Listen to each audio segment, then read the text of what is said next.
আসসালামু আলাইকুম বন্ধুরা, আশা করি আপনারা সকলেই ভালো আছেন। প্রিয় বন্ধুরা, দাজ্জাল যখন বের হবে তখন সে কোন জানোয়ারের পিঠে চড়ে ঘুরে বেড়াবে? দাজ্জাল মৃত মানুষকে কিভাবে জীবিত করবে?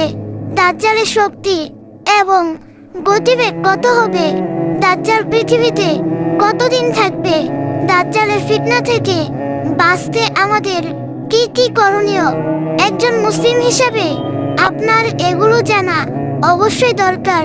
তাই আমি আপনাদের সবাইকে অনুরোধ করব ভিডিওটি না টেনে একেবারে শেষ পর্যন্ত দেখার জন্য।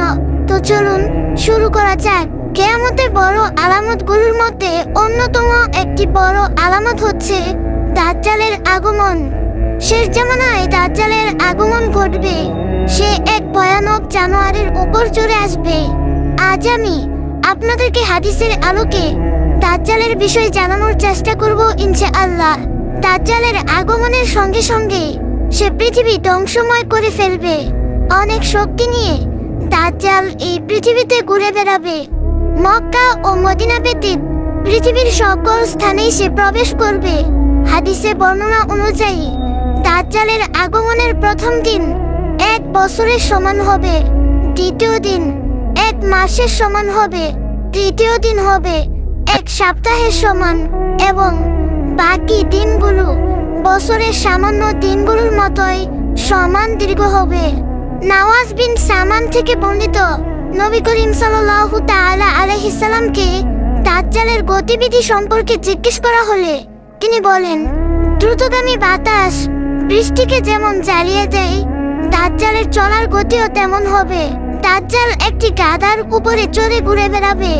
সে গাধাটির আকার এতটাই বড় হবে যে এক একটি কদমে সে 1 মাইল দূরত্ব অতিক্রম করতে পারবে। দাজ্জাল এমন কোনো জায়গা বাকি রাখবে না যেখানে সে যাবে না। কেবল মক্কা ও মদিনা ব্যতীত সে সব জায়গায় যাবে। মহান আল্লাহ তাআলা ফেরেশতাগণের মাধ্যমে মক্কা ও মদিনার হেফাজত করবেন। ফেরেশতাগণ সেদিন মক্কা মদিনার প্রবেশপথ সমূহ তরবারি দিয়ে পাহারা দিবে।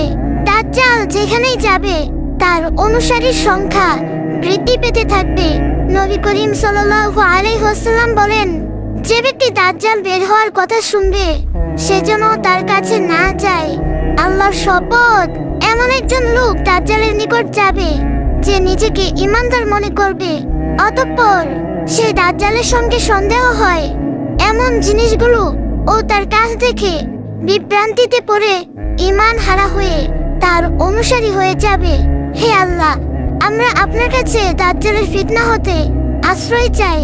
দাজ্জালের কাছে অগণিত ধন সম্পদ থাকবে। দাজ্জালের 2 হাতে থাকবে জান্নাত ও জাহান্নাম। এ বিষয়ে হযরত মুহাম্মদ সাল্লাল্লাহু আলাইহি ওয়াসাল্লাম বলেছেন, দাজ্জালের সাথে যে জিনিসগুলো থাকবে সে সম্পর্কে আমি অবগত রয়েছি। তার সাথে 2টি নদী প্রবাহিত থাকবে। বাহ্যিক দৃষ্টিতে একটিতে সুন্দর পরিষ্কার পানি দেখা যাবে, অন্যটিতে দাও দাও করে আগুন জ্বলতে দেখা যাবে। যার সাথে দাজ্জালের দেখা হবে সে যেন দাজ্জালের আগুনে ঝাঁপ দিয়ে পড়ে এবং সেখান থেকে পানি পান করে, কারণ উহাই থাকবে সুমিষ্ট পানি। দাজ্জাল আকাশকে আদেশ করবে বৃষ্টি বর্ষণ করার জন্য। আকাশ তার আদেশে বৃষ্টি বর্ষণ করবে। জমিনকে ফসল উৎপন্ন করতে বলবে, তখন জমিন ফসল উৎপন্ন করবে। আর গৃহপালিত পশু আগের চেয়ে মোটা তাজা হবে এবং পূর্বের তুলনায় অনেক বেশি দুধ প্রদান করবে। মানুষকে মেরে ফেলার পর তাকে পুনরায় জীবিত হওয়ার আদেশ দিলে সে পুনরায় জীবিত হয়ে যাবে।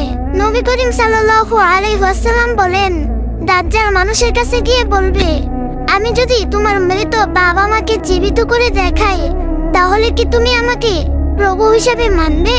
সে বলবে, অবশ্যই মানব। এই সুযোগে শয়তান তার পিতামাতার আকৃতি ধরে সন্তানকে বলবে, হে সন্তান, তুমি তার অনুসরণ করো, সে তোমার প্রতিপালক। কিন্তু তা হবে আসলে জাদু এবং চোখের ধোঁকা। দুর্বল ঈমানের ব্যক্তিরা তার অনুসারী হবে এবং নিজেদের ঈমানকে হারিয়ে ফেলবে। দাজ্জালের ফিতনা কিয়ামতের পূর্বের 10 আলামতের মধ্যে একটি। এটি সবচেয়ে ভয়ানক একটি ফিতনা। দাজ্জালের ফিতনা থেকে বাঁচার জন্য রাসূল সাল্লাল্লাহু আলাইহি ওয়াসাল্লাম আমাদের দাজ্জালের নিশানা ও প্রকৃতি সম্পর্কে জানিয়ে দিয়েছেন।